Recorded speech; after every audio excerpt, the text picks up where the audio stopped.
Hello guys, welcome to my YouTube channel automotive Baba. तो आज का टॉपिक है डेटसन ऑटोमोबाइल कंपनी के बारे में। क्यों डेटसन अब इंडिया से एग्जिट करने वाली है। पूरी जानकारी के लिए वीडियो को एंड तक देखें और वीडियो अच्छी लगे तो वीडियो को लाइक करें। तो स्टार्ट करते हैं। तो हाल ही में एक और न्यूज़ आई है कि डेटसन अब इंडिया से एग्जिट करने वाली है। कुछ लोगों को पता होगा कि डेटसन निसान का ही एक सब ब्रांड है। डेटसन को 2013 में इंडिया में लॉन्च किया गया था। कई फॉरेन कंट्रियों में भी इसकी कारों को शुरू में बहुत पसंद किया जा रहा था, लेकिन अब कुछ सालों से इंडिया के साथ साथ कई कंट्रियों में इसकी कारों को बिल्कुल ही पसंद नहीं किया, जिस कारण ये इंडिया के साथ साथ और अदर फॉरेन कंट्रियों में भी एग्जिट करने वाली है। तो बात करें, डेटसन ने अपनी कई कुछ कार जैसे कि रेडिगो, गो प्लस की कारों की प्रोडक्शन बंद कर दी थी और उन्हें डिसकंटिन्यू कर दिया था। कुछ दिनों पहले ये न्यूज़ भी आ गई कि डेटसन इंडिया को एग्जिट करने वाली है। अब बात करें सबसे बड़े सवाल की, तो सबसे बड़ा सवाल यह है कि जिन लोगों के पास डेटसन की कार है अब उनका क्या होगा, उनकी सर्विस कहाँ होगी, उनके पार्ट्स कहाँ मिलेंगे।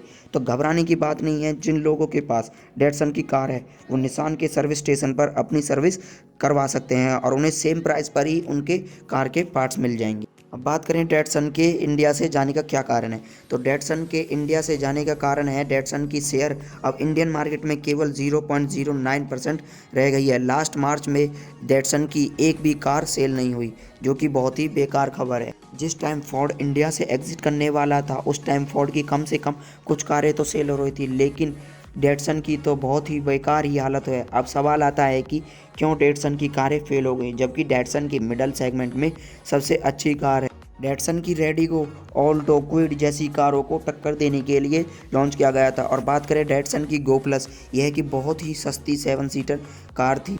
तो फिर भी क्यों डेटसन की कारें इंडियन ऑटोमोबाइल मार्केट सेक्टर में फेल हो गई, तो उसका सबसे बड़ा और पहला कारण है सेफ्टी।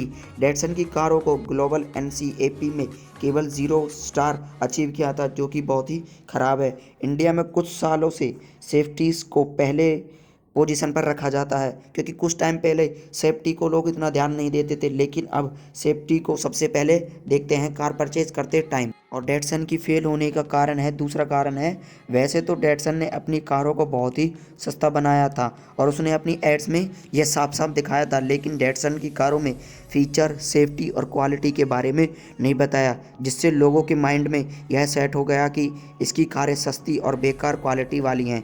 तो इसकी इमेज साफ साफ सस्ती और बेकार वाली कारों में आ गई, जिस कारण डेटसन की कारों का फेल होने का कारण एक यह भी है। हम इंडियंस को एक अफोर्डेबल कार तो चाहिए, लेकिन चीप क्वालिटी वाली सस्ती कार नहीं चाहिए। एग्जाम्पल तौर पे बताया जाए कि डेटसन की कारें ऐसे फेल हुई जैसे कि टाटा की नैनो, जबकि नैनो एक 1.5 लाख से 2 लाख के बीच में एक बहुत ही अच्छी कार थी, लेकिन उसको इस प्रकार प्रेजेंट किया गया कि उसकी इमेज एक चीप क्वालिटी वाली सस्ती कार बन गई, जिससे कि वो भी फ्लॉप हो गई। उसी तरह डेटसन ने भी वही गलती करी, उसने अपनी कारों को सस्ता बताया लेकिन अपनी सेफ्टी और क्वालिटी नहीं बताई, जिस कारण इसकी इमेज भी एक चीप क्वालिटी वाली सस्ती कार बनकर रह गई। जबकि डेटसन की कारें अपनी प्राइस में इतनी सस्ती हैं कि उस प्राइस में और कोई कार नहीं आती, लेकिन लोगों के पास अब बहुत सारे ऑप्शन हैं, जैसे कि टाटा की टिगोर, पंच, i10 जैसी कारें अवेलेबल हैं इंडियन ऑटोमोबाइल मार्केट सेक्टर में, जिसमें कि सेफ्टी भी है, क्वालिटी भी है और फीचर्स भी बहुत बहुत अच्छे हैं। डेटसन की कारों के फ्लॉप होने का तीसरा कारण था उसका इंटीरियर। डेटसन की कारें इतनी सस्ती आती थी जिस कारण वो इंटीरियर पर बिल्कुल भी ध्यान नहीं देते थे। इंटीरियर अच्छा ना होने के कारण कहीं ना कहीं कुछ लोग इसको इसी कारण परचेज़ नहीं करते थे, क्योंकि डेटसन की कारों का इंटीरियर बहुत ही बेकार होता था।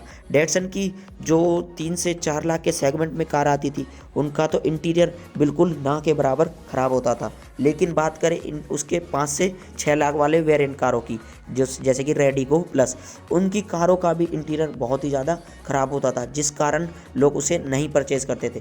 क्योंकि कोई भी 6 से 5 लाख के सेगमेंट में कोई गाड़ी परचेज़ करेगा तो थोड़ा बहुत इंटीरियर भी अच्छा होना चाहिए, लेकिन इन कारों का इंटीरियर बिल्कुल ही बेकार होता था। तो इसी कारण डेटसन फ्लॉप हो गई।